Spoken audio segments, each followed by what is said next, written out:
Obrigada, André. É um grande prazer estar aqui no Porto, na Culturgest também. Obrigada por estarem aqui presentes hoje. Imagino que tenham tido alguma dificuldade de escolha, porque eu própria gostaria de estar aqui ao mesmo tempo que gostaria de estar numa série de outros lugares e espero conseguir fazê-lo.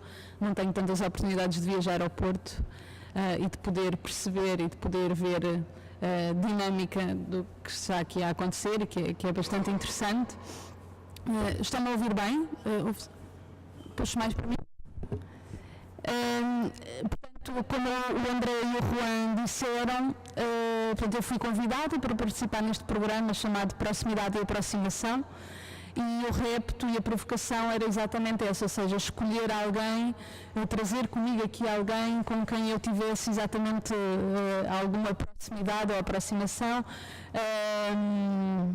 Eu tenho desenvolvido vários projetos, obviamente, e projetos conjuntos. Eu gosto particularmente de trabalhar colaborativamente, gosto muito mais de diálogos do que de monólogos, normalmente.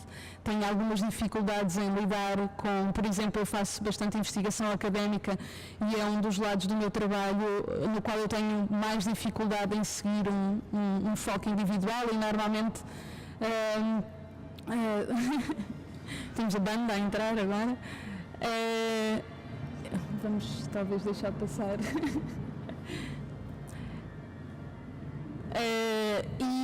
E eu resolvi trazer aqui uma das pessoas com quem eu tenho de facto encontrado em várias situações da minha vida profissional, mas que eventualmente nós vamos falar aqui de algumas desses encontros, ou seja, nós não temos uma colaboração de facto, não somos uma dupla formal, mas na verdade funcionamos mais invisivelmente do que visivelmente de uma forma colaborativa. Dependemos bastante uma da outra profissionalmente, não uma dependência formal, mas de facto tem que ver com afinidades e com a necessidade de nos testarmos e de nos validarmos e também de alguma forma testar e validar o rigor e a seriedade do trabalho que vamos desenvolvendo. E, portanto, a Catarina Rosendo é, desde há algum tempo para cá, a pessoa a quem eu pergunto coisas. Portanto, sempre que eu tenho um projeto, não só mesmo durante o projeto, mas antes do projeto, é uma pessoa com quem eu me aconselho. E, portanto, ela conhece-me bastante bem, conhece o trabalho que eu tenho vindo a desenvolver, acompanho como eu faço com ela e, portanto, temos esta relação de cumplicidade que tem vindo a crescer ao longo dos anos. E, portanto, ela é de facto uma das pessoas a quem eu mais recorro, ou quem eu mais recorrentemente recorro. Para além de outras, obviamente, há outras afinidades, outras pessoas com quem eu tenho de facto relações bastante próximas e que tenho, portanto, que são generosas em relação a esse acompanhamento, mas a Catarina é provavelmente a pessoa mais presente e nesse sentido eu não tive nenhuma dúvida quando me pediram para escolher essa pessoa, foi de facto imediato e, portanto, a Catarina aceitou. E obrigada, Catarina, por teres aceito esta provocação. Obrigada por me teres convidado. E, portanto, uma das coisas mais importantes e que nos liga, por exemplo, já para dar algum exemplo, é que eu raramente publico um texto sem que a Catarina o leia primeiro, o comente, faça a revisão desse texto e, portanto, isso para mim é qualquer coisa que é de facto cientificamente importante. Portanto, eu tenho de facto normalmente esta vontade de dialogar. E acho importante que esta estereofonia aconteça ao longo do trabalho, é uma forma de se pôr em causa e abrir outras perspectivas. E também tem que ver, muitas vezes, o nosso trabalho tem que ver também, ou seja, uma maneira de economizar recursos. Todos nós temos excesso de trabalho nesta área, não é? Na verdade não temos excesso de dinheiro, mas temos sempre excesso de trabalho e, na verdade, esta partilha também muitas vezes permite concentrar esforços e às vezes numa altura em que uma pessoa está com mais trabalho ou está com mais dificuldades de concentrar os esforços, a outra pode de facto pegar nisso. A Catarina, em relação a ela, nós temos de facto metodologias comuns, nós somos as duas historiadoras de arte, portanto naturalmente também temos essa formação, mas temos mais do que isso, temos ritmos próximos e a Catarina é uma pessoa em que eu me consigo de certa forma espelhar e transferir competências, sendo que eu obviamente tenho muito mais segurança e confiança no trabalho dela e, portanto, no fundo ela pode ser eu própria, mas é muito melhor. E portanto ela no limite pode substituir-me. Eu não tenho qualquer dificuldade e tenho na maior parte das vezes, mas em passar o trabalho para ela, portanto eu não tenho que confirmar, não tenho que rever e portanto isso é um entendimento que é criativo e também é ideológico. Partilhamos uma forma de posicionamento no mundo e isso é de facto, temos concordância de expectativas. Mas de facto aquilo que os encontros que se foram proporcionando têm a ver com circunstâncias internas, que têm a ver obviamente com os nossos perfis, mas também com circunstâncias externas. Nós queremos começar por apresentar isso. Nós nunca tínhamos feito isto e nós acabamos por fazer uma espécie de pensamento diagramático, de estruturar um pensamento diagramático em torno da nossa próxima. E no fundo traduzindo aqui esta questão da aproximação, da proximidade e aproximações. Fomos fazer a arqueologia da nossa relação e tentar encontrar exatamente esses momentos para depois falarmos, obviamente, não estamos aqui para falar de nós, mas estamos aqui para falar dos projetos que desenvolvemos e em particular de um deles. Mas, portanto, Stalkers é uma piada, não é? É uma anedota, obviamente, que tem a ver com uma pessoa que persegue a outra constantemente, não é? A pessoa que está sempre atrás, ao lado, que está sempre presente na nossa vida, e a Catarina está, de facto.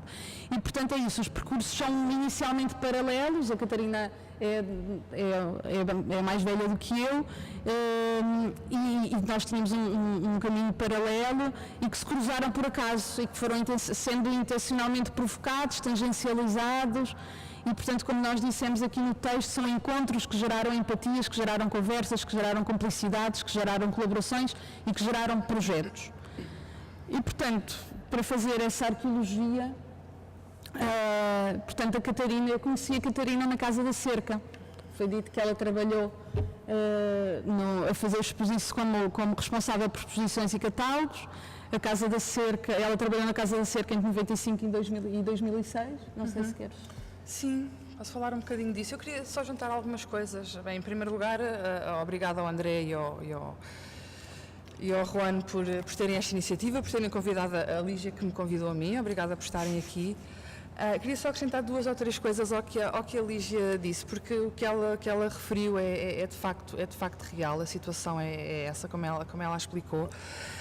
Mas eu queria reforçar duas coisas só. Para além dos ritmos, de facto temos ritmos de trabalho muito aproximados, apesar de termos horários diferentes de trabalho, o ritmo que imprimimos às coisas que fazemos é muito semelhante e nesse sentido ajuda muito. E penso também, eu acho que isto também pode ser importante referir, que há uma certa criatividade, ou pelo menos nós pensamos assim, que temos alguma criatividade em abordar os problemas ou as questões de trabalho que se nos colocam e encontrar alternativas que nem sempre são as mais óbvias. E a primeira delas é, de facto, a maneira muito colaborativa como trabalhamos juntas sempre que estamos a desenvolver um projeto. Muitas vezes é uma de nós que tem a ideia para qualquer coisa, mas muito rapidamente qualquer autoria dilui-se, porque somos, de facto, as duas que estamos a estruturar o trabalho. A Lígia tem uma ideia, eu tenho outra e vamos construindo por aí fora. E isto tem uma grande vantagem, sobretudo num trabalho que acaba por ser muito baseado numa investigação de campo, como aquela que nós fazemos e que acaba de alguma forma também por estar muito ligado à universidade, porque somos ambas do Instituto de História da Arte e desenvolvemos ambas trabalhos de investigação lá para além das nossas teses e vamos desenvolvendo estes trabalhos em parceria as duas, o que não é, apesar de tudo, uma situação muito comum no meio académico em que nós estamos. Será eventualmente nas ciências, nas biologias, nas medicinas, nas engenharias, em que obrigatoriamente têm que se constituir grupos de trabalho para a investigação avançar. Nestas áreas mais sociais e humanas isso não é tão real e normalmente o que acontece é que se desenvolvem projetos de investigação com equipas, com várias pessoas, mas cada pessoa está a desenvolver uma investigação específica dentro daquele conjunto temático de coisas que podem ser investigadas. E nós, pelo contrário, investigamos em conjunto, partilhamos enfim, tudo o que encontramos, a pesquisa de fontes por aí fora, porque acreditamos que só nesse processo cumulativo daquilo que se vai encontrando é que depois se podem encontrar os caminhos que cada um de nós pode trilhar individualmente. E isso é uma das tais é um dos tais posicionamentos ideológicos, é uma palavra forte, éticos também não é a mais acertada, mas digamos que corresponde um pouco à visão segundo a qual nós achamos que este tipo de coisas podem ser feitas e podem ser conduzidas. Esta partilha, de facto, do trabalho base, para depois também podermos nós próprios, já aí sozinhas, ou também em conjunto, desenvolver as nossas ideias acerca das coisas que estamos a trabalhar. Há outra coisa que eu acho que também, se calhar, valia a pena ser referida, que é, tanto eu como a Lígia temos percursos que se cruzam simultaneamente, tanto do lado da universidade, porque estamos de facto ligados a esses projetos de investigação na faculdade, como depois mantemos uma atividade mais no tecido institucional expositivo, ligada à curadoria, ligada também a investigações parcelares, etc. E nenhuma delas se sobrepõe à outra, não há uma que é mais importante com a outra, elas coexistem as duas. E eu, pelo menos, encontro na Lígia um espelho ou um reflexo das dificuldades que muitas vezes eu própria encontro, e penso que a Lígia se calhar também passa por isso. Às vezes, quando estamos a fazer qualquer coisa dentro da investigação, dentro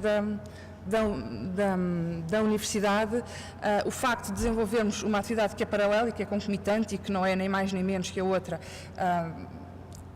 pode fazer crer que aquilo que estamos a fazer na universidade não é tão academicamente rigoroso. Ao mesmo tempo, às vezes, quando estamos a fazer coisas numa instituição museológica qualquer, numa galeria, onde quer que seja, parece também que estamos a trazer um input demasiado académico àquilo que estamos lá a fazer. E isso, às vezes, é um balanço que é muito difícil manter, que nem sempre é completamente percebido. E, na verdade, eu na Lígia encontro uma pessoa que, tal como eu, mantém essa abertura de campo constante perante estas duas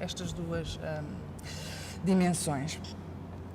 E pronto, era só o que eu queria acrescentar ao que a Lígia estava a dizer, e retomar onde a Lígia estava fazendo este percurso paralelo, que nós de facto fomos encontrando várias vezes ao longo já dos nossos percursos profissionais, e a primeira vez foi de facto na Casa da Cerca. Eu trabalhei na Cerca entre 1995 e 2006, na altura estava responsável por algumas exposições, nas outras colaborava apenas, nos catálogos idem, que eram produzidos para cada exposição, e alguns em 2003, penso eu, a Lígia chegou à Casa da Cerca através de um estágio, não é? Foi o meu primeiro trabalho. Podes falar, se calhar, um bocadinho disso também? Sim, eu cheguei, tinha acabado o curso de História da Arte e havia cursos, como é que se chamava? Os estágios profissionais, que tínhamos que escolher. Na verdade, ir para a Casa da Cerca foi um acaso, porque eu tinha um primeiro estágio que era para ter sido feito no Centro Cultural de Belém,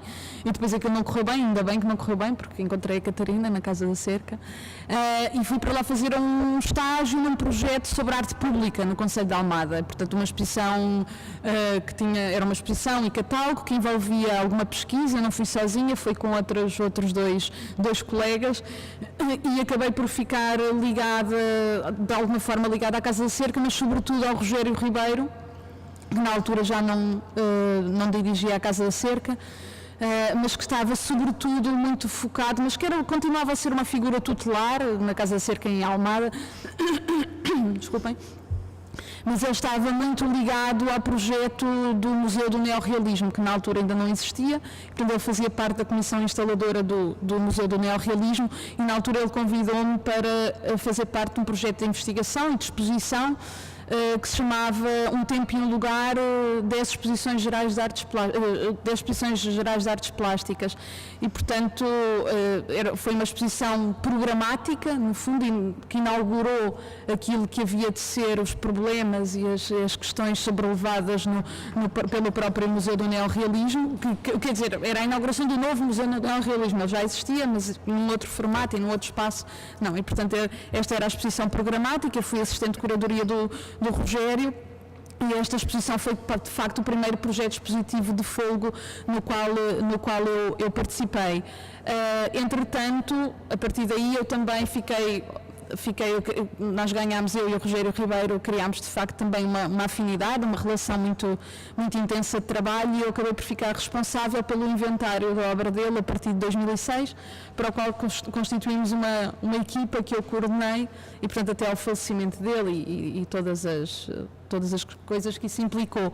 Mas, entretanto, também nisto havia já relação com a Catarina, porque quando eu fui fazer o inventário, por exemplo, eu peguei nas fichas de inventário que a Catarina já tinha feito numa primeira fase desse inventário, não é? Portanto, sim, exatamente. Aliás, tanto nos trabalhos ligados com o neorrealismo como no inventário da obra do Rogério Ribeiro, eu tinha estado já a trabalhar nisso, ainda nos anos 90, em 96, penso que foi em 96, eu fiz o levantamento de algumas obras de alguns artistas ligados ao neorrealismo que estavam espalhadas por coleções particulares. Isto tinha sido uma encomenda direta dessa tal comissão instaladora do Museu do Neorrealismo. Aliás, nessa altura houve 2 ou 3 pessoas que fizeram esse trabalho, eu era uma delas. Que foi uma primeira base, de facto, para estabelecer aquilo que viria a estar reunido, exposto e trabalhado naquilo que veio a ser o Museu do Neorrealismo em Vila Franca de Xira. E tinha também começado a fazer um inventário da obra plástica do Rogério Ribeiro. Eu tinha feito já, na altura em que a Lígia pega neste inventário, eu tinha já feito o inventário de toda a gravura, e o Rogério trabalhou muito com gravura, porque é um dos sócios fundadores da cooperativa. Da cooperativa Gravura.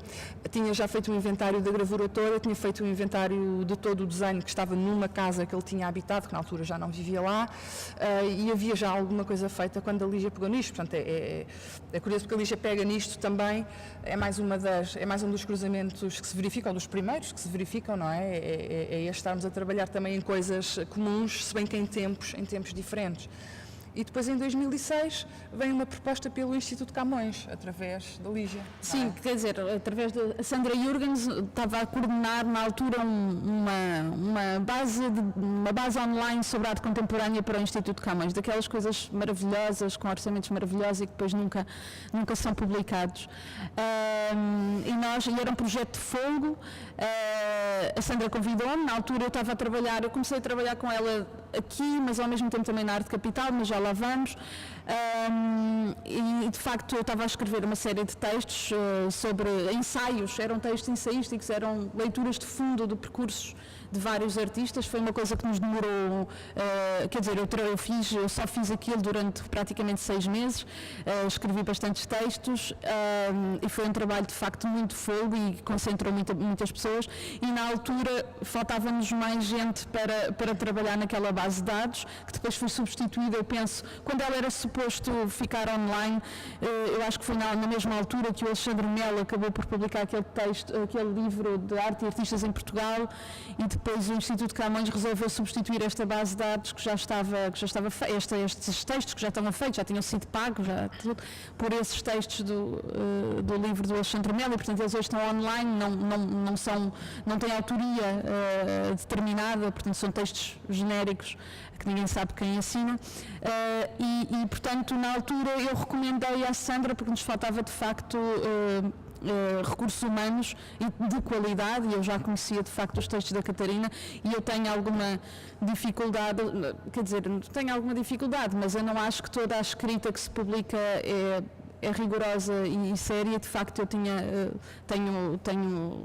considero muito bem o trabalho que a Catarina faz, e portanto eu indiquei a Catarina, e a Catarina acabou por escrever esses textos também, e na altura foi na verdade a primeira vez em que tivemos esse encontro editorial, ou seja, foi a primeira vez em que tivemos de facto uma aproximação maior, em que começámos a ler muito atentamente os textos uma da outra, portanto a comentar e a corrigir, e isso até hoje é qualquer coisa de absolutamente fundamental. É uma coisa que se paga muito caro quando se tem que pagar, não é? Quando se quer de facto fazer uma revisão científica de trabalhos deste nível, é qualquer coisa que para nós é uma vantagem, é um benefício enorme de facto ter uma parceria deste nível, e que é feita por generosidade. Eu não pago a Catarina não paga a mim, obviamente, não é? E portanto de facto isso fundamentou bastante a nossa colaboração futura, não é? E entretanto, também, como eu escrevia para a Arte Capital, entretanto o Rogério Ribeiro falece, e portanto o que eu faço é convidar, neste caso, a Catarina a escrever o obituário do Rogério Ribeiro, e, portanto, foi ela, e foi mais um momento em que... Isso foi em 2008. Relativamente a esta edição de textos para o Instituto Camões que nós fizemos, para mim foi... Eu gostei imenso de fazer isto, porque eu trazia já uma prática anterior da própria Casa da Cerca, de internamente editarmos muitos textos uns dos outros. Era uma coisa que já vinha dos anos 90, enfim, numa altura em que, na verdade, também se trabalhava de uma forma um bocadinho diferente do que hoje se trabalha, e havia muito essa prática de darmos a ler os textos uns aos outros e de abertamente discutirmos. E a verdade é que fora da Casa da Cerca eu encontrei em diversas ocasiões várias reticências à ideia de se interferir nos textos uns dos outros. Mais uma vez, esta questão autoral de que aquilo que é escrito ou aquilo que é dito não deve ser mexido, e uma pouca abertura para discussão e discutir de facto os conceitos, porque é que se está a usar aqui esta palavra e não se está a usar a outra, e discutir. E com a Lígia, neste processo que fizemos para o Instituto Camões, houve de facto uma discussão muito grande. Não só nós devolvíamos os textos uma à outra com correções infindáveis, aqueles textos estavam praticamente indecifráveis com a quantidade de correções que tinham, como depois também falávamos muito ao telefone sobre porque é que tínhamos feito assim, porque é que não tínhamos feito assado, porque é que tínhamos escolhido dentro do trabalho deste artista salientar mais esta parte da produção e não aquela, e foi de facto, para mim, foi ótimo. Quando chegou a altura, quando a Lígia me pediu para escrever o texto sobre o Rogério Ribeiro, aqui já entra numa dimensão um bocadinho pessoal, mas para mim foi apesar de ser um texto curto, é um obituário, responde também a regras muito específicas daquilo que é a produção dos textos, mas eu tinha uma ligação afetiva ao Rogério Ribeiro muito grande. Eu gostava muito dele, aprendi a trabalhar com ele, ainda hoje, à medida que o tempo vai passando, percebo que aprendi muita coisa com ele, porque o Rogério Ribeiro, quando estava na Casa da Cerca, o Rogério Ribeiro foi responsável pelo projeto museológico, era responsável pelo desenho dos catálogos, foi responsável por todo o projeto expositivo e alterações físicas e arquitetónicas e, enfim, decorativas ou de design à disposição que foi preciso fazer naquele espaço para acolher exposições de arte contemporânea. Era uma pessoa que vinha de outra geração, também muito habituada a trabalhar de uma forma muito polivalente. Tinha uma capacidade incrível para galvanizar as pessoas em torno de um projeto e de entusiasmar as pessoas. De facto, era uma pessoa que me era muito querida. Escrever aquele artigo foi muito importante porque eu senti muito a morte dele e escrevi aquele artigo no próprio momento em que ele morreu, quer dizer, comecei a escrevê-lo imediatamente e foi uma forma, ajudou-me de facto a fazer o luto por aquela pessoa de quem eu gostava muito e nesse aspecto foi muito importante, ao mesmo tempo também que me fez refletir sobre algumas questões ligadas sobretudo ao neorrealismo, coisas que eu ouvia falar, porque ele tinha sido um protagonista, enfim, tinha estado muito envolvido nas exposições gerais de artes plásticas, muito envolvido na fundação da cooperativa Gravura, por aí fora, muito ligado ao neorrealismo, eu ouvia muitas histórias daquele tempo dele. E, na verdade, a verdade é que vários anos depois, quando eu comecei a definir várias linhas de pesquisa para a minha tese de doutoramento, eu fui repescar várias ideias que me tinham sido, de facto, incutidas por ele e por mais 2 ou 3 pessoas mais velhas também com quem eu fui falando aqui e ali. E escrever esse texto naquela altura, esse obituário, permitiu-me fixar algumas questões que eu tinha e que acabei, na verdade, por vir a desenvolvê-las o ano passado, quando estava a terminar a minha tese. Isto também para dizer que muitas vezes as pequenas interrogações que nos vamos colocando ao longo do nosso percurso profissional, quando estamos atentos e interessados nas coisas, aparecem-nos questões que muitas vezes, só muitos anos depois, é que são resolvidas e por formas completamente inesperadas. E este texto do Rogério foi, de facto, a ocasião para fixar algumas dessas questões que eu viria a trabalhá-las depois, muito mais tarde. E depois, já não sei qual foi a fase seguinte em que... Não, depois escrevemos juntas novamente, houve um livro que ainda não saiu, mas que vai sair muito brevemente, mas que começou, para o qual nós escrevemos em 2009, de Serralves, a coleção. E, portanto, foi outro momento em que escrevemos vários artigos, cada uma de nós, e, portanto, também aí nós nos encontramos e também tivemos essa comunicação e, portanto, estamos à espera de ver o resultado 5 anos depois. Espero que saia, acho que sai este ano, não é? Acho que sai este ano. A Catarina agora trabalha em Serralves, portanto, vai sair este ano. Entretanto, depois, algum tempo, portanto, isto 2009 e tal, depois eu, entretanto, não estava cá, Foi para o Brasil? Fora, no Brasil, e a Lígia tinha regressado no Brasil quando me apareceu um projeto em que era com toda a naturalidade que a Lígia se encaixaria nele. Eu comecei a desenvolver um projeto para a Galeria Quadram em Lisboa em 2011. Eu fiz uma proposta ao então, que ainda é diretor, que neste momento é diretor da Cultura da Câmara de Lisboa, que é o João Mourão, e que na altura estava à frente da divisão dos espaços museológicos, galerias, arquivos, etc. Estava a gerir diretamente a Galeria Quadram. A Galeria Quadram em 2010 tinha passado por um processo em que a Câmara Municipal tinha de facto tomado a conta de uma forma ativa daquele espaço, estava a começar a desenvolver um projeto expositivo. Eu fiz uma proposta ao João de fazer lá uma exposição com a Alexandra do Carmo, que foi aceito e que se enquadrou perfeitamente naquela programação que ele estava lá a fazer, e no meio deste projeto havia a necessidade de criar um programa de atividades paralelas àquele projeto. E eu achei que a Lígia era a pessoa de facto indicada para fazer isto por duas razões. Em primeiro lugar, porque eu estava fora de Lisboa e era muito difícil, não só estava fora de Lisboa, como era muito difícil deslocar-me a Lisboa naquele período, especificamente, mesmo que fosse pontualmente. Portanto, era impossível estar a concretizar e a implantar um programa destes lá, porque eu de facto não podia estar lá. E ao mesmo tempo a Lígia trazia já uma experiência grande de atividades ligadas a uma vertente mais pedagógica em contexto institucional e museológico, com uma carga autoral também, que eu pensava, a Lígia seria a pessoa perfeita para fazer aqui qualquer coisa, e trabalhámos de facto juntas aí. Se calhar agora não nos alongávamos muito neste projeto da Quadram, porque na verdade é sobre ele que vamos falar com mais detalhe para a frente, mas este projeto da Quadram começou logo no início de 2011 e continua ainda hoje, na prática. Não é? Sim. E, entretanto, o ano passado, chamei novamente a Lígia para trabalhar comigo há outra coisa antes, que é a exposição. Há várias coisas antes ainda, não?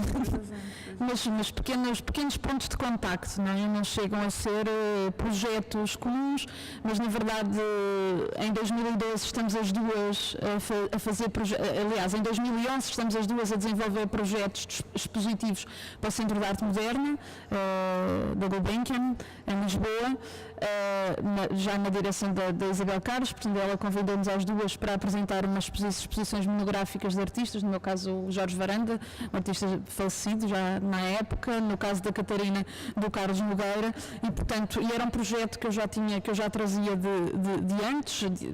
Em 2009 eu tive um apoio da Gulbenkian para fazer investigação sobre este artista, e depois, quando a Isabel, entretanto, encontrou esse relatório, esse trabalho desenvolvido, ela convidou-me a apresentar uma proposta de exposição.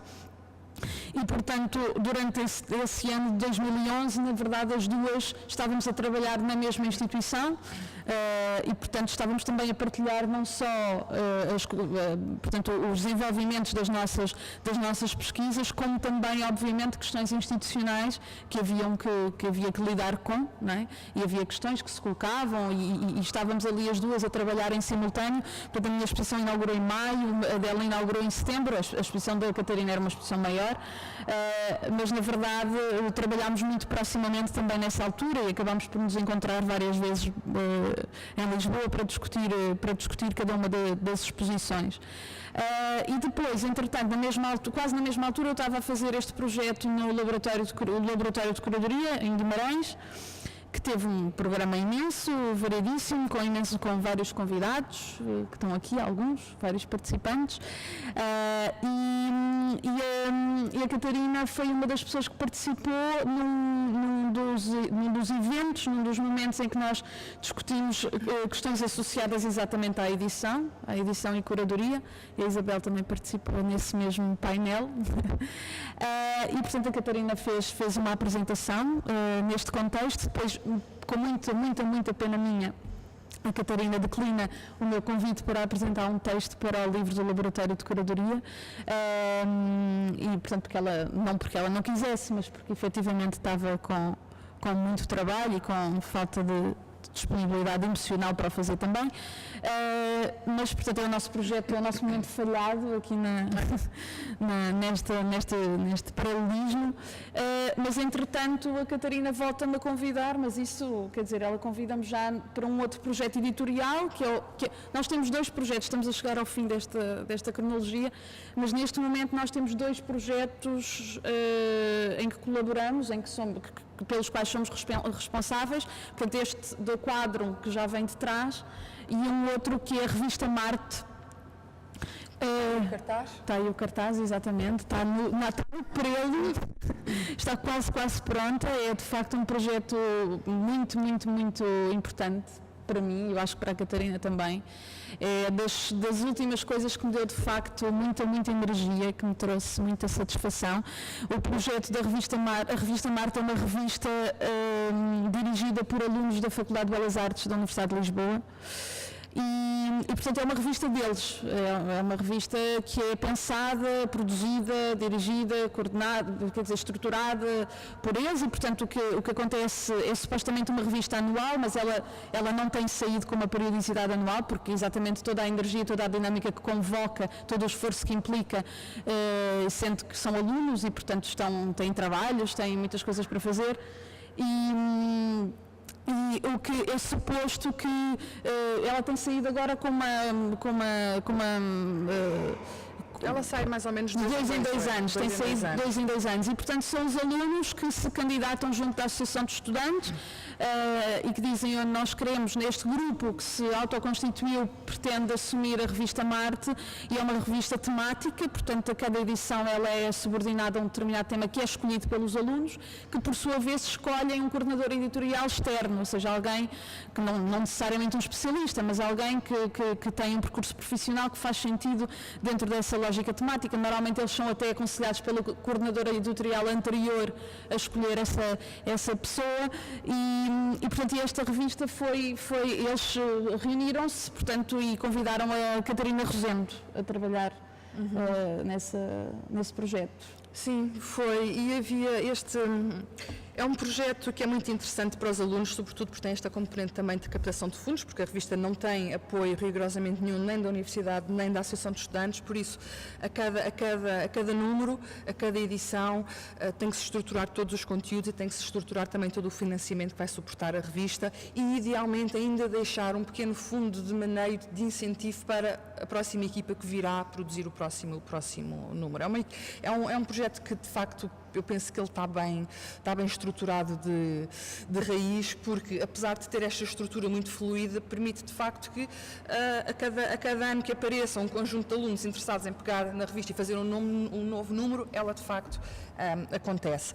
Eles convidaram para fazer a coordenação desta revista, traziam o tema, que eram os processos da arte, traziam também uma certa angústia, que era o facto de acharem que a revista estava completamente desligada da escola, da faculdade, e da faculdade não fazer a mínima ideia, ou muito pouca ideia, que aquela revista existia, e queriam fazer qualquer coisa dentro do contexto da revista que ligasse mais a revista à escola, e foi aí que apareceu a ideia de fazer conjuntamente com a revista fazer um colóquio, porque a revista conta com alguns com secções estabilizadas, que são um X número de artigos encomendados de raiz a pessoas que se convidam para fazer esses artigos, subordinado ao tema, inclui a tradução para a língua portuguesa de um texto que a comunidade artística considera que é relevante e que nunca foi traduzido, inclui um ou dois projetos de artista que são pedidos também especificamente.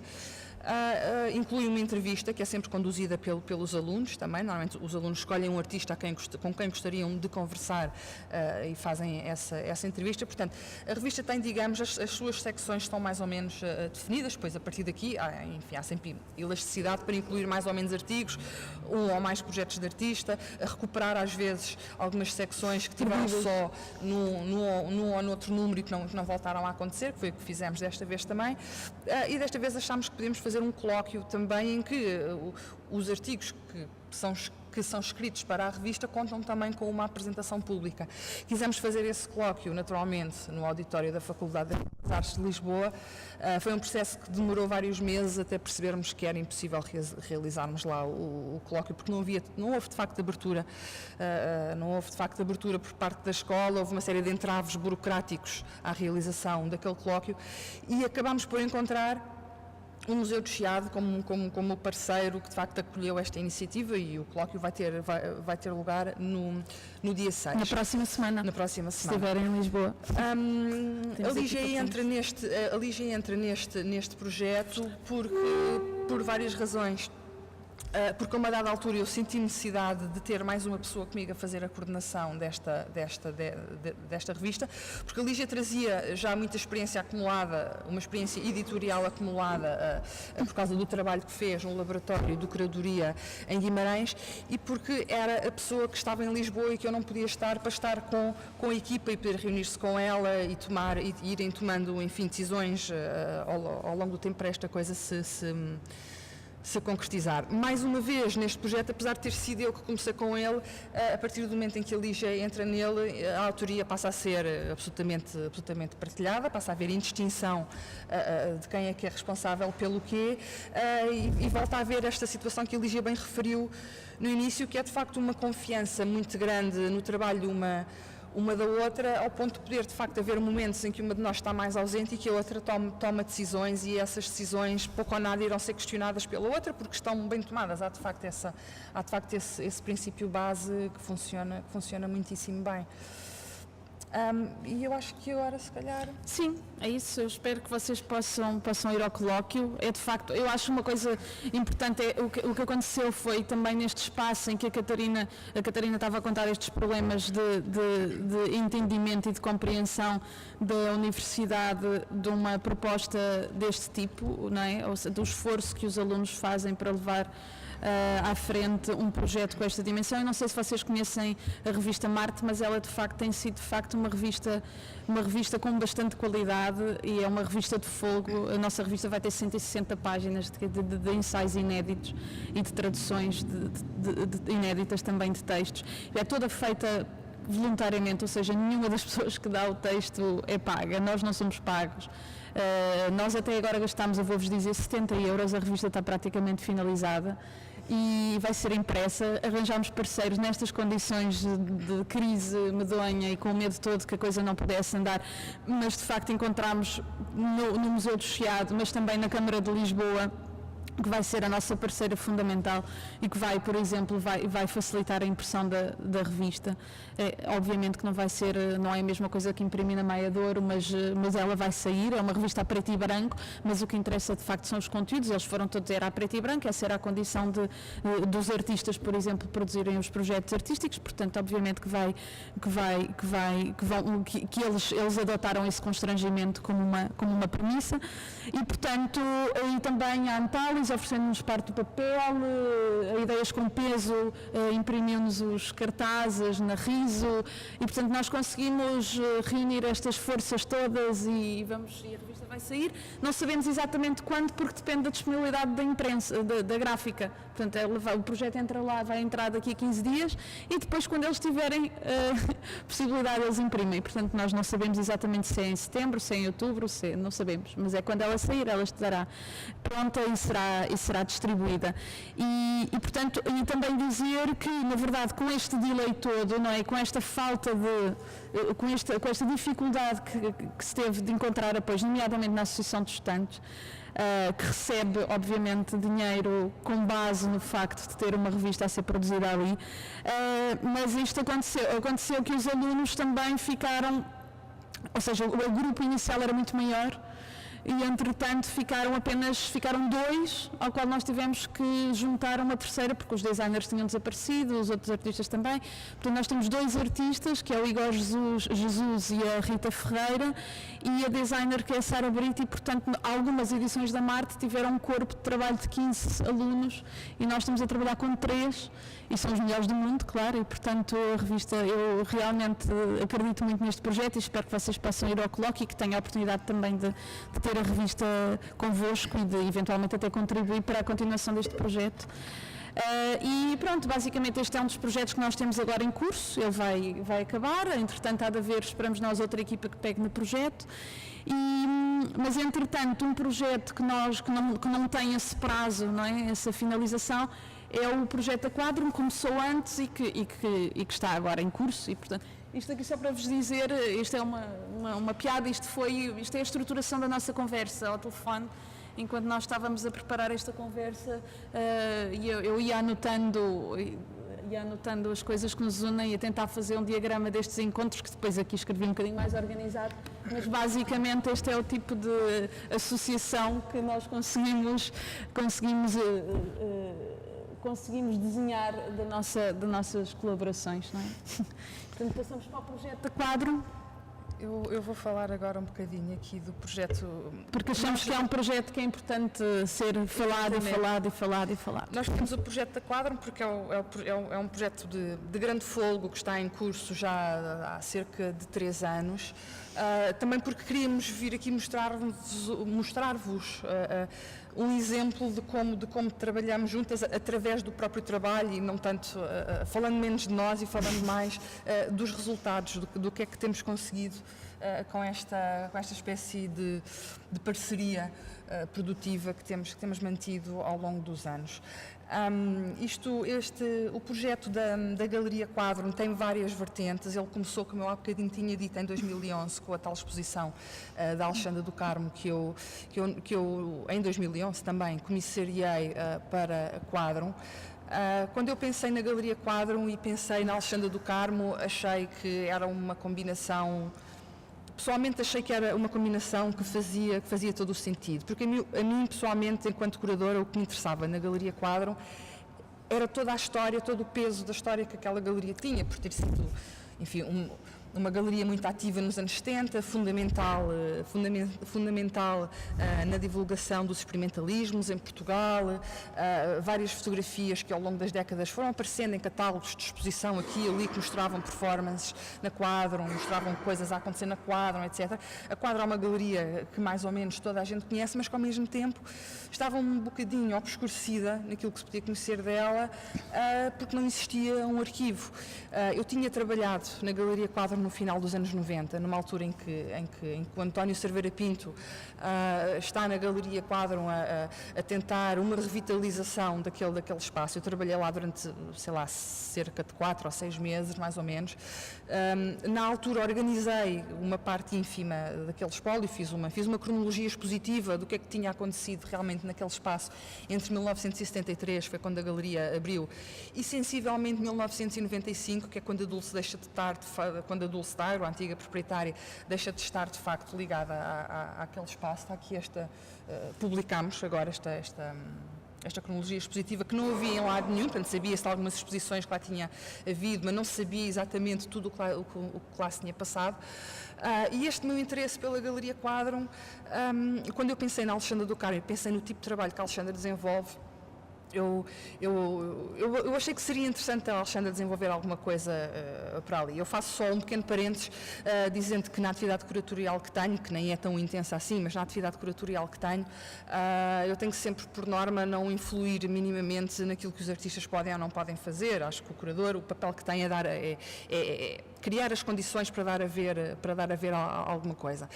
Mas o processo de trabalho da Alexandra também passa muito por conversar com os curadores e tentar construir qualquer coisa em conjunto. E quando eu lhe comecei a falar do meu entusiasmo pela Galeria Quadrum e das coisas que me interessava lá trabalhar uma certa memória que existe ligada à Quadrum, perceber o que é que de facto existe documentalmente desta galeria que se possa trazer ao presente e trabalhar hoje, etc. A Alexandra começou a ficar muito entusiasmada porque o processo de trabalho da Alexandra do Carmo parte precisamente de uma pesquisa de campo relativamente a uma situação que ela define e que lhe interessa. Parte sempre também, posterior a essa pesquisa, há sempre um registro documental de uma situação que lhe interessa analisar, e depois esse registro documental que ela faz, que pode ser filmado, pode ser só captação de som, ela trabalha posteriormente para mostrar em contexto expositivo, ao mesmo tempo que quase sempre produz séries de desenhos, normalmente séries bastante grandes de desenhos. Enfim, que têm sempre qualquer coisa a ver com o resto do trabalho, mas que não são imediatamente correlacionáveis. E ela entusiasmou-se muito também por esta ideia das memórias da Quadrum e estruturou um projeto em que decidiu ir falar com várias das pessoas que tinham estado ligadas à galeria. Ela falou quase só com artistas, galeristas, que em algum momento expuseram lá ou iam às exposições, etc. A ideia dela inicial era falar com o próprio público anónimo, porque a Quadrum teve uma atividade relativamente intensa relacionada com a pedagogia, com visitas guiadas, com cursos de história da arte, etc, etc. Mas ela não conseguiu localizar essas pessoas, focou-se mais em artistas, galeristas, críticos, etc, que por lá passaram, e fez-lhes uma pergunta, e fez várias perguntas a essas pessoas, no sentido de querer saber o que é que na memória dessas pessoas tinha ficado como mais marcante e como mais exemplificativo do que teria sido a Quadrum. Ela, posteriormente, pegou neste material que gravou e fez uma montagem sonora, onde ninguém aparecia identificado. Portanto, as pessoas estavam a falar sobre as suas memórias da Quadrum, não apareciam identificadas. As obras sobre as quais essas pessoas estavam a falar, obras que tinham visto na Quadrum nos anos 70 e nos anos 80, também não eram identificadas, e a única coisa que sobressaía era as sensações e as memórias que as pessoas tinham relativamente a essas obras. E coletivamente produziu uma série de desenhos com o macaco, que, enfim, é um dispositivo visual, digamos assim, que ela usa muito nos seus desenhos. Produziu uma série de desenhos que estava exposta. Não é? Espera, é porque a internet está muito depois. Não temos internet, Oh, mas é não uma faz pena. mal, não faz mal. Pronto, basicamente bem. E pronto, fez-se esta exposição e ao mesmo tempo havia esta necessidade também muito sentida pela Câmara, também para captar públicos, de fazer um programa paralelo. Queria só mostrar as fotografias da exposição. Acho que não vais mostrar, que era o Pronto. que eu estava a tentar mostrar, exatamente. Havia esta necessidade muito premente da Câmara também, como via, de captar públicos, de se fazer um programa paralelo e como eu já expliquei há bocado, pensei na Lígia que ao invés de um programa paralelo, ou melhor, ao invés de atividades paralelas, criou um programa colateral. Parte dele em que eu intervi também diretamente, que é este blog, mas se calhar podias falar das outras atividades, depois vinhamos aqui ao blog outra vez. Não me vai dar para ir ao blog outra vez, acho que não. Basicamente, quando a Catarina me convidou para fazer esse programa colateral, e tendo em conta também a própria ideia que estava por trás da construção da exposição da Alexandra do Carmo, de facto, eu pontuei várias questões, não é? Havia várias questões na Quadrum que me inquietavam e que eu achava que era um motivo que eram bons pretextos de exploração da própria memória daquele espaço, mas havia, portanto, eu propus 3 atividades. Que não eram visitas guiadas, mas que eram algumas mais performáticas, outras mais, eventualmente, mais historiográficas. E, portanto, eu propus uma espécie de atualização. Portanto, eu convidei os Musa Paradisíaca a fazerem uma performance. Eu agora não me lembro do nome, esqueci-me. Estava a tentar lembrar, não me lembro, mas eles fizeram uma performance a partir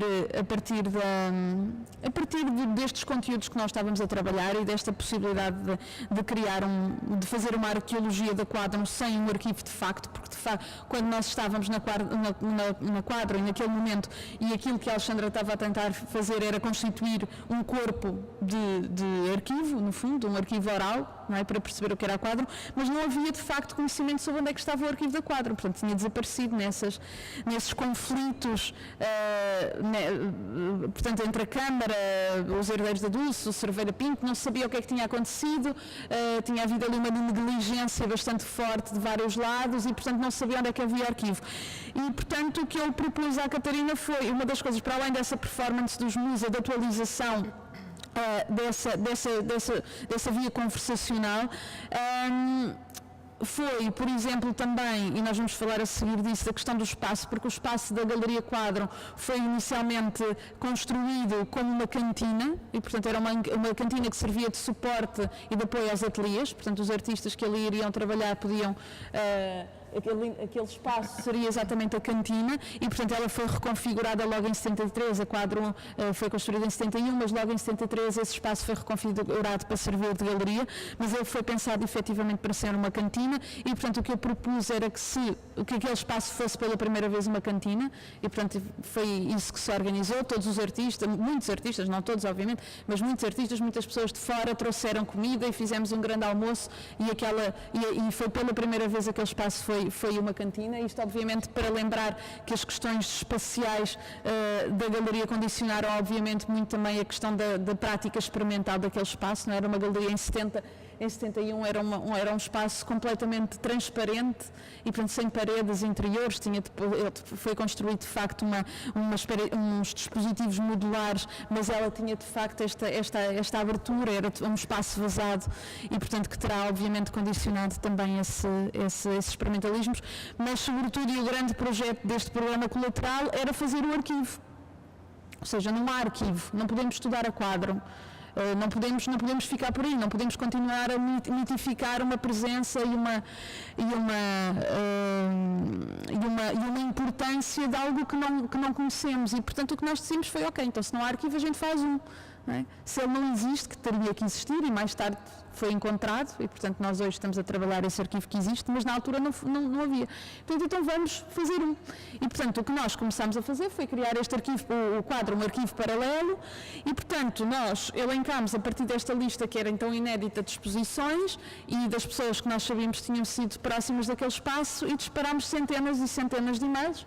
O Paulo está ali, o Paulo foi uma das pessoas que de facto mais contribuiu para essa repescagem, para essa arqueologia e, portanto, nós enviámos e-mails a todas as pessoas que tinham de alguma forma participado ou estado próximas da Quadro no período alargado de 73 a 95 e as pessoas devolveram-nos imenso material e, portanto, online neste blog nós agora não vamos conseguir mostrar porque a internet caiu, mas vocês poderão ver depois.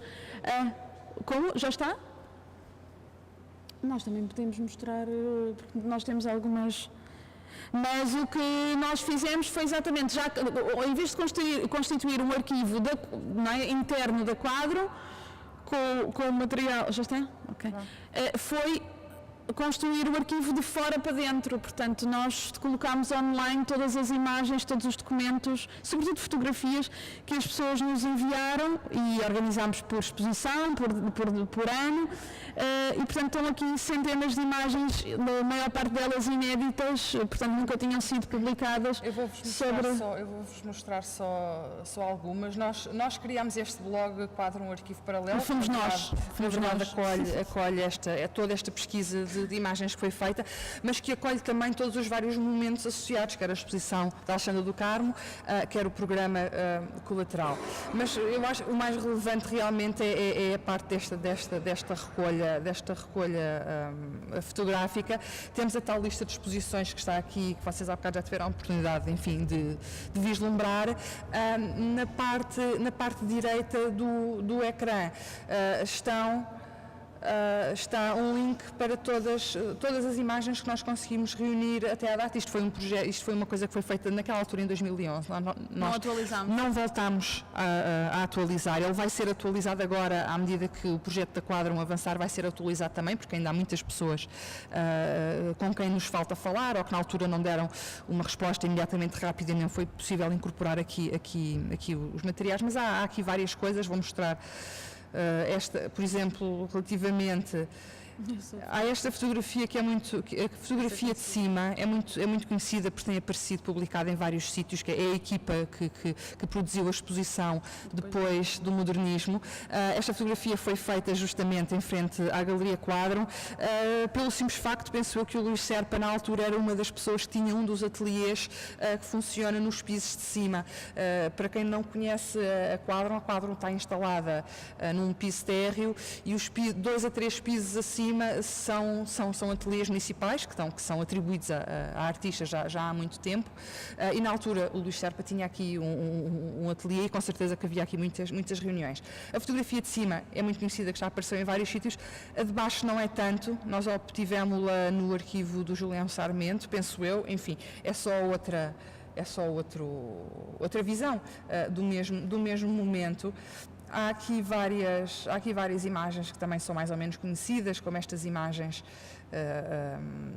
da exposição da Ana Vieira Lá, esta instalação grande que ela fez do corredor, mas há outras que não são tão conhecidas ou que se sabe que eventualmente as pessoas expuseram lá, mas nem se sabe bem o que é que foi mostrado. Há fotografias preciosas, muitíssimo bem tiradas. Estou-me a lembrar, por exemplo, das fotografias do Pedro Calapés, que tem um conjunto, a exposição que ele fez lá, uma exposição em 1986.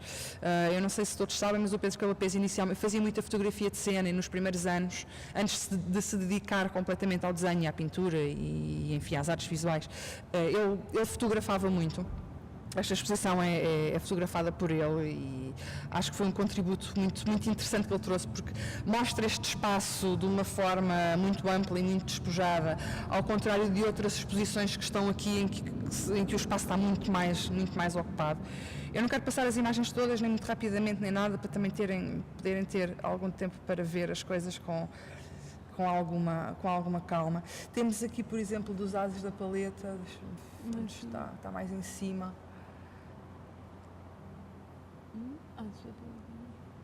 Aqui. Um péssimo. Temos também aqui estas fotografias da exposição que o Pedro Portugal, Emanuel João Vieira, o Fernando Brito e o João Paulo Feliciano fizeram em 89 na Quadro. Enfim, temos muitas coisas. Temos as participações.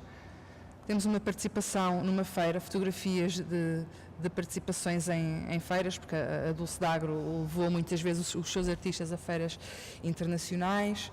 Mas se calhar passávamos para o resto. Pronto, não é? e era só para vos mostrar, é só para vos mostrar um bocadinho do blog e se calhar passamos agora para... Sim, para o projeto. Acho, pronto, como vocês viram, nós não somos muito dotadas para o grafismo, não é? Design. E às vezes há pessoas que escolhem os seus parceiros por complementaridade, não é? Uns são bons numa coisa, outros são bons noutra. Nós somos boas mais ou menos nas mesmas coisas, mas de facto não temos as nossas vocações e competências de design não são as melhores. Eu estava-me a lembrar do projeto.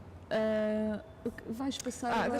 Deixa-me só dizer uma coisa. Pronto, e a exposição, há um dado aqui fundamental, que é o dia em que inaugura a exposição da Alexandra do Carmo, que é o dia também em que nós colocamos o blog online. Exato. E que é o dia em que a Dulce D'Agro morre. A senhora estava doente já há muito tempo e nesse dia, macabramente, por uma daquelas coincidências, a senhora morre. E não sei se houve de repente assim uma espécie de agitar de consciência, se o que é que aconteceu, mas a verdade é que um mês depois o arquivo da Galeria, o verdadeiro arquivo da Galeria Quadro realmente aparece. Portanto, tudo isto, a partir daqui criaram-se de facto as condições para se perceber a importância de pelo menos tentar localizar, perceber se realmente aquele arquivo existia ou não, com quem é que estava, se era possível trabalhá-lo ou não, e aquele arquivo aparece. A exposição da Alexandra, aliás, ainda estava a decorrer, e as atividades paralelas ainda estava tudo a decorrer, quando se tomou a decisão, ou melhor, nós manifestámos o interesse, mas nós gostávamos de trabalhar este arquivo, já criámos este arquivo paralelo, que é uma espécie de substituto, não é, de número 2 do arquivo da Quadro, mas agora existe o arquivo real e nós gostávamos de o trabalhar. E foi aí que criámos uma parceria entre a Câmara de Lisboa e o Instituto de História da Arte da Nova, ao qual estamos as duas ligadas, uma parceria, estas duas instituições, para continuarmos a trabalhar este arquivo. Portanto, de repente, este projeto começou por ser um projeto curatorial, ao qual foram agregadas uma série de atividades e de programas paralelos que também ganharam uma vida própria. A uma dada altura ganha uma dimensão ainda mais institucional ao agregar-se a ele uma universidade e o Instituto de História da Arte a trabalhar com a Câmara para, de facto, desenvolver ao máximo este arquivo, trabalhá-lo, inventariá-lo, produzir conteúdos acerca dele, e foi esse processo que, sensivelmente, desde 2012, é esta a fase em que nós estamos. Portanto, temos um processo que é longo, porque está muito dependente também de financiamentos que vêm, que não vêm, está muito dependente de podermos ter alunos estagiários que queiram fazer, na verdade também tivemos desde o princípio do projeto, não é? Logo ali nesse início de parceria entre a Câmara e o Instituto, conseguimos logo ter um bolseiro de investigação a trabalhar no projeto e, portanto, começou aí, não é? Um inventário. Sim, durante 4 meses. Durante 4 meses, logo inicialmente, tivemos um bolseiro, doutorado, e, portanto, era alguém, de facto, com muita qualidade científica, e também conseguimos que a Câmara colocasse uma pessoa do lado deles, que era uma pessoa que já trabalhava nas galerias, mas que, entretanto, tinha também começado um mestrado em políticas culturais autárquicas, qualquer coisa assim, e, portanto, juntámos 2 pessoas de um lado e do outro para começarem a trabalhar este arquivo, que começou a ser operado no espaço da própria Quadron, ou seja, foram aqueles dossiês que tinham sido encontrados finalmente no armazém não sei o quê, que não se sabia o que era, que foram transladados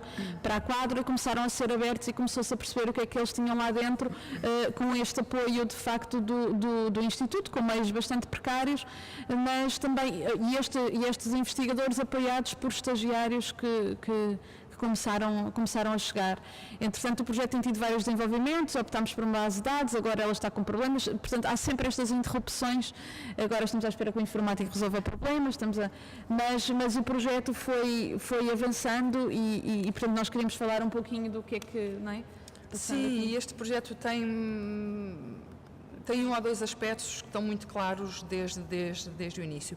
Do nosso lado, portanto, do lado Catarina e Lígia, é claramente um projeto de investigação que foi transportado para a Universidade e que, a partir daí, também responde a uma série de necessidades mais específicas sentidas no meio académico. Mas uma coisa que nós fizemos questão desde o início foi de estruturar este projeto da mesma maneira que nós trabalhamos sempre.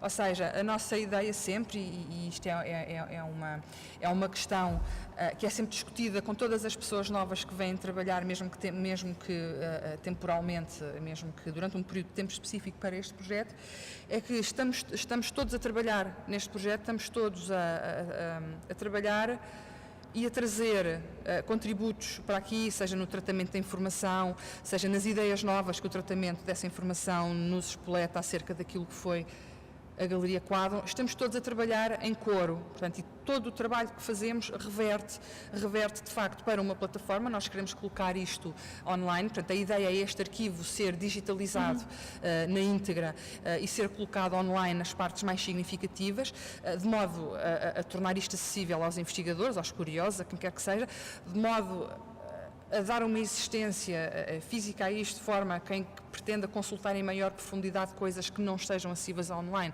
possa solicitar à Câmara Municipal uma visita para ir consultar este arquivo e lá está, a produzir conteúdos também em redor disto, seja exposições, colóquios, encontros, etc. Portanto, o projeto genérico da Quadron é este e é, sobretudo, enfim, dar um pouco a conhecer o que é que foi isto e criar, de facto, aqui linhas de investigação. Nós trouxemos aqui uma série de imagens que nos permita ir realçando alguns aspectos daquilo que nos parece relevante naquilo que foi a Quadron. Este primeiro slide logo mostra algumas das exposições que foram marcantes e que ainda hoje são faladas. Temos umas mais à frente, que pusemos mais à frente por outros motivos, como as performances, mas aqui referíamos, por exemplo, a exposição do trajeto de um corpo do Alberto Carneiro, que era uma simples pedra colocada lá, no espaço expositivo completamente aberto, e a obra da Ana Vieira. Eram tudo exposições que na altura foram marcantes porque tinham este lado muito de instalação. A Alexandra do Carmo fez entrevistas a pessoas que diziam, mas eu na altura ainda não sabia o que era uma instalação, porque foi na Galeria Quadron que foram confrontadas com estas formas de mostrar e de pensar a arte pela primeira vez. Depois, nos anos 90, ao final dos anos 80, temos também aqui duas exposições muito paradigmáticas. Como já falámos das Ases da Paleta, eu falaria só da do Miguel Palma, que foi, se não estamos enganadas, foi a primeira exposição individual que o Miguel Palma fez. Ele fez uma outra coisa, mas não... Acho que fez uma mais pequena antes. Esta foi, digamos assim, a primeira mais relevante que o Miguel Palma fez. Eu só queria, antes de passarmos, eu só queria dar aqui um pequeno contexto, porque a Galeria Quadro é de facto, para se perceber o que é que está a acontecer aqui nesta questão da instalação também e a questão dos experimentalismos, é que a Galeria abre, portanto, em 73, um ano antes da Revolução que estamos a celebrar. E portanto, nesta altura, quando ela abre como uma galeria comercial, portanto convencional, sendo que não havia tantas galerias assim abertas na altura, mas ela era uma galeria convencional que tinha uma programação, era dirigida pela Dulce D'Agro, que era ela própria uma artista, pintora,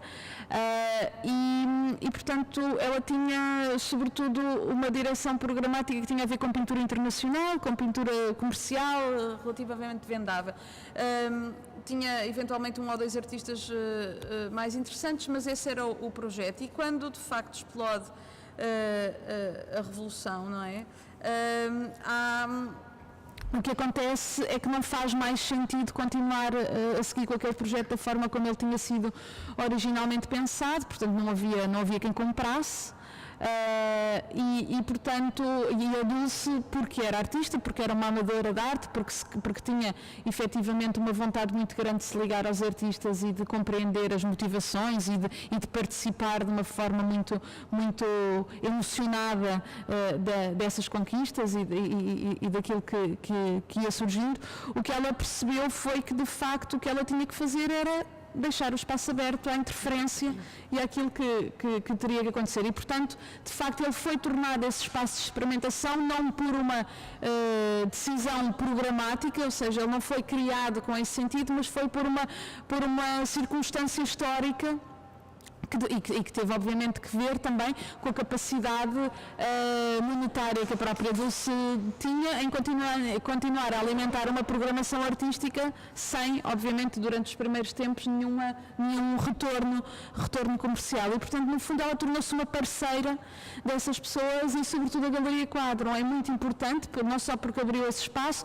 mas porque soube convocar muito bem, foi muito inteligente do ponto de vista da associação à própria Dulce, que acabou por fazer com uma série de figuras incontornáveis, nomeadamente com o Ernesto Sousa, mas também com o Egídio Álvaro, mas também com o Mário Gonçalves, com a Salete Tavares, e portanto nessa primeira fase, e portanto de facto convocou todas essas pessoas e aquilo tornou-se de facto um espaço habitável, um espaço comunitário por excelência para o qual todas estas pessoas podiam desenvolver projetos de uma forma bastante livre, não é? E foi isso que foi sendo desenvolvido no tempo. Uma das coisas de facto importantes, por exemplo, a performance da Ana Atterley, a ruptura, não é? É ali que acontece, e portanto a poesia experimental, estas instalações da Ana Vieira, portanto há uma série de... os caretos do João Vieira, também uma performance também bastante importante, ou seja, há ali uma circunstância que permite que todas aquelas pessoas estejam reunidas e que faça com que aquele espaço se diferencie de todos os outros. Depois aqui o que nós estamos a ver já é exatamente essa atualização, ou seja, a Quadrum estava a ser, naquele período em que a Catarina estava a fazer a exposição, já estava a ser repensada, muito embora o arquivo não existisse, ela estava-se a tentar de facto criar para aquele espaço uma terceira vida, não uma segunda, porque a segunda foi outro tempo, mas esta já há uma terceira vida, e de facto aqui podemos ver a exposição de Alexandra do Carmo, mas também esta exposição Play, que é uma obra do Stone Scientist, uma exposição comissariada pelo Bruno Marchand e pela Ana Anacleto, e aqui é a mesma. Não sei, aquela é a exposição Lisboa como metáfora. Lisboa como metáfora. Do Pedro Marques Neves. Exato, e a outra exposição da Ana... Por isso desapareceu. Mas portanto isso foi aquilo que era aquilo que estava a ser feito no momento em que nós pegámos no arquivo. E depois este slide é um slide que nos interessa particularmente mostrar-vos, porque mostra várias das dimensões que a galeria teve. A mais conhecida é sempre ligada à experimentação e à performance. As tais imagens da performance da Gina Pane e da Ulrich Rosenbach, que várias pessoas ainda hoje falam, sobretudo da performance da Gina Pane, que envolveu cortes com lâminas e sangramento, etc. Marcou muitas pessoas na altura que não estavam habituadas a performance e muito menos a performances com esta dimensão, enfim, tão forte, não é? Esta parte, as instalações também, que já falámos da Ana Vieira, aqui em baixo, aquela de lá, a cores do meio, é da exposição da Salete Tavares, que é uma exposição que tem que o arquivo possui uma documentação visual interessantíssima e muito bem, fotografias de ótima qualidade. E na parte de baixo um eixo que a nós nos interessa particularmente salientar, porque é sempre quase o parente pobre quando se fala da Quadrum, ou que é esquecido, que é a pintura, porque apesar de, como a Lígia disse e muito bem, a Galeria Quadrum ter feito essa inflexão a partir do pós-25 de Abril para os experimentalismos, não é? Visto que já que não iria conseguir vender nada, então poderia enveredar por aí e, de facto, marcar de alguma maneira o contexto artístico português. A verdade é que ainda assim a Quadrum continuou a expor muita pintura, mas vale a pena referir que enquanto em 73 e 74 a pintura que a Galeria Quadrum mostrou foi ainda uma pintura muito herdeira e muito próxima daquele informalismo francês do pós-guerra, muito ligado também ao op art, do Vasarely, etc. A partir de meados dos anos 70 e até ao resto da década e início dos anos 80, a Galeria Quadrum mostra obras dos pintores que na altura poder-se dizer que, mesmo mantendo-se fiel ao registro da pintura e do suporte, etc., estavam a experimentar bastante com a pintura, desde logo o Ângelo de Sousa, por exemplo, o António Sena, o Pires Vieira, aqui vemos o Jorge Pinheiro, o Lapa também, o próprio Pedro Calapé, já nos anos 80. Isto é para, enfim, vos realçar um pouco as várias dimensões, as várias escolhas, no fundo, que atravessaram aquela programação, que era, apesar de tudo, havia uma escolha à partida muito aberta. Portanto, não estava, a Galeria a Quadrum não estava exclusivamente concentrada e fechada nos conceptualismos e na experimentação, mas estava interessada em tudo o que lhe parecia mais novo, mesmo quando se mantinha fiel aos suportes mais tradicionais das práticas artísticas. Isto são algumas das direções de pesquisa. Há bocado a Catarina disse isso, nós estamos a fazer este levantamento, mas ele não fecha nada, não é? Esta nossa ideia de produzir um material académico a partir deste arquivo, o que nós estamos a fazer, no fundo, é isso, é disponibilizar as fontes e abrir caminhos e perspectivas de pesquisa, e, portanto, consideramos que, por exemplo, aqui a ação, não é? A ação, a instalação ou a pintura são, obviamente, projetos e projetos a caminhar, e que não seremos nós, com certeza, a fazê-lo, e, portanto, nós não somos nenhuma de nós, não dissemos ainda, mas nenhuma de nós está a desenvolver especificamente o seu projeto sobre a Galeria Quadrum. Nós estamos a coordenar este projeto dentro do Instituto de História da Arte, temos investigadores a trabalhar nele, mas este não é o nosso projeto individual e, portanto, ele, no fundo, nós queremos deixá-lo de forma a que outras pessoas possam vir e possam, de facto, e achamos que existe esse material para continuar esse trabalho.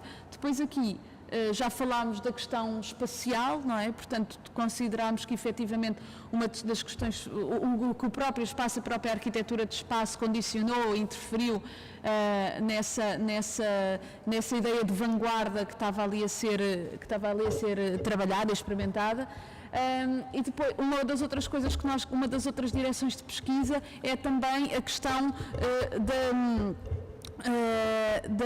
da flexibilidade, a importância, a modernidade do dispositivo, eu vou dizer mesmo assim, expográfico. Eu sei que aqui não se diz, mas eu acho que os brasileiros têm a palavra certa, porque museográfico pressupõe que seja no museu, mas de facto havia este dispositivo de paredes móveis que é extremamente moderno. Nesta altura só o Gulbenkian é que na altura tinha qualquer coisa parecida. Isto vai introduzir, de facto, uma possibilidade de experimentação no próprio campo da montagem, não é? Que não havia essa possibilidade, e permite também nós percebermos as configurações de exposições, que até aproximadas em termos de datação, mas que parecem quase acontecer em sítios, em lugares diferentes, porque efetivamente tal era efetivamente a sua capacidade, a sua adaptabilidade. E, portanto, isto é uma das outras linhas de pesquisa. Sim, que nós queremos... Eu queria só acrescentar uma coisa ao que a Lígia referiu. A Lígia referiu muito bem que na altura só a Gulbenkian que tinha esta capacidade para transformar os espaços e trabalhá-los com materiais atuais, etc. Estas estruturas eram belíssimas. Eu ainda as conheci quando trabalhei lá na galeria no final dos anos 90, porque eram estruturas em alumínio polido, muito bem feitas, muito elegantes, que eu estive lá em finais dos anos 90, aquilo eram estruturas dos anos 70, mantinham-se impecáveis, bonitas, atuais, tudo mais. Mas o que eu queria referir é que este lado que a Lígia salientou, que a Gulbenkian na altura só tinha, uma das vertentes que é possível descobrir através do arquivo que hoje está a ser tratado da Quadron, foi o apoio sistemático que a Fundação Gulbenkian deu à galeria. Não só nestas soluções, não só na consultoria de soluções de exposição, porque muitas vezes o Fernando Azevedo, que na altura trabalhava lá no Serviço de Belas Artes, ia à Quadron e aconselhava a Dulce D'Agro sobre a melhor forma de fazer assim ou assado. Nos apoios financeiros diretos para a montagem de exposições, por exemplo, ou para a produção de cartazes, ou para ajudar a custear as viagens que a Dulce D'Agro fazia e para pagar os stands quando ela ia a feiras internacionais. Muitas vezes esses apoios revertiam-se também, não havia um apoio direto à exposição, mas havia o compromisso da Gulbenkian de poder comprar algumas obras que estavam expostas. Portanto, é uma constante que atravessa toda a história da Quadron ao longo da sua existência. Mas no qual a Gulbenkian está sempre um bocadinho, nunca está à frente disto, não é? Mas de facto houve este apoio constante que a Gulbenkian deu, também ciente que era importante ajudar a manter estes espaços mais informais para as práticas artísticas, muito mais informais do que a própria Gulbenkian era e é na altura, porque é uma instituição com características completamente diversas, não é? Mas eu queria só trazer esse ponto. Em conta, e essa relação é muito importante, porque de facto a Dulce e a Quadron foram praticamente pioneiras, não é, nesta vontade de internacionalização da arte portuguesa. Foi de facto as primeiras presenças portuguesas em feiras internacionais, e a Dulce levou artistas como Alberto Carneiro, Ângelo de Sousa, António Sena, Fernando Calhau, Helena Almeida, Graça Pereira Coutinho, Noronha da Costa, o Julião Sarmento, Palolo. Portanto, ela representou-os lá fora, em Bolonha, Basileia, Paris, Düsseldorf. E de facto ela tinha a perfeita consciência da importância da importância dessa necessidade de tornar visível a arte portuguesa lá fora, e obviamente que estas viagens não permitiam apenas levar os artistas lá fora, como fazer contactos lá fora e trazer artistas estrangeiros para Portugal, e assim como contactos com galerias, não é? E houve Fernando de Filippo, houve a Gina Penha, o Rick, o Zé Micheli, o Dani Bloch também. Portanto, estamos quase a acabar, estamos com o tempo.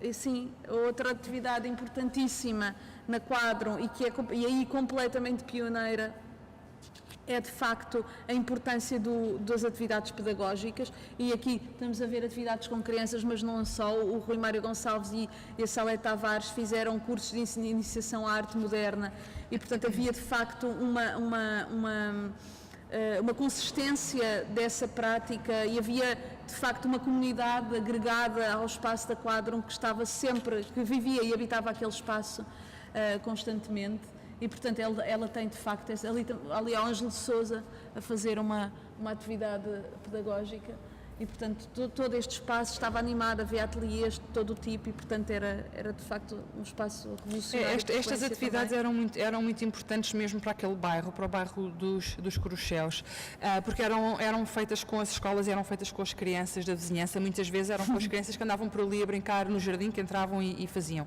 E a verdade é que quando nós estivemos a trabalhar na Quadron, agora em 2011, várias vezes foram lá bater à porta pessoas, adultos, que em criança tinham estado a fazer atividades, e alguns foram com os filhos, exatamente, porque tinham estado a fazer atividades pedagógicas ali. Era uma intenção muito vincada que a Dulcinea era trabalhar com aquela comunidade ali direta daquele bairro e ela de facto conseguiu isso não há dúvida. E aqui, muito brevemente, portanto, ali vocês estão a ver imagens do que é o arquivo hoje, são aqueles dossiês e dentro podemos encontrar fotografias, catálogos, convites, mas também podemos encontrar coisas mais, algumas até bastante íntimas, correspondência da Dulce, privada, mas associada à Quadron, mas correspondência da Dulce Ulricas, da Joana Dais Purua Dulce D'Agro, da Cátia Pissarro Dulce D'Agro, e através deste estudo, obviamente que há muitas coisas destas que não vão ser tornadas públicas, mas que vão ser tratadas de forma a ser possíveis de ser tratadas enquanto corpo de material de investigação,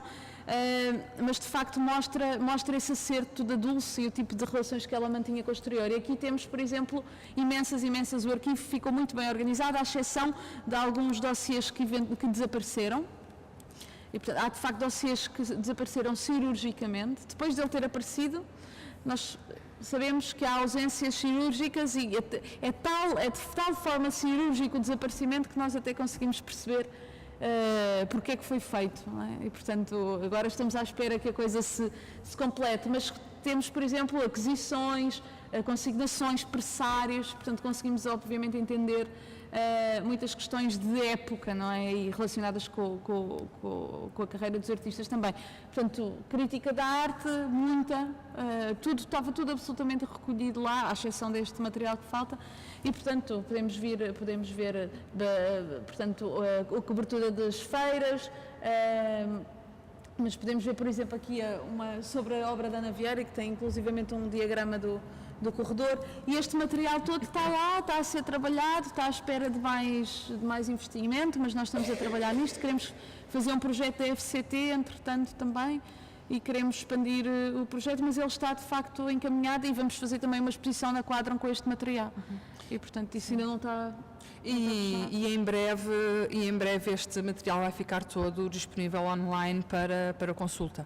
Em breve, enfim, mais alguns meses, não é no imediato, mas dentro de alguns meses sim, porque já está muita coisa digitalizada e trabalhada e nós queremos colocá-lo também cá fora muito rapidamente, porque achamos que é importante dar a ver este projeto, mesmo que ele ainda esteja a ser trabalhado, é importante pô-lo cá fora, também para captar mais pessoas que estejam interessadas em trabalhar nele, porque como a Lígia referiu muito bem, este projeto não é nosso, apesar de estarmos a coordenar e de querermos muito que ele se consolide e que ganhe uma estrutura coesa, o nosso interesse maior é que ele de facto contribua para as investigações que se fazem sobre a arte portuguesa.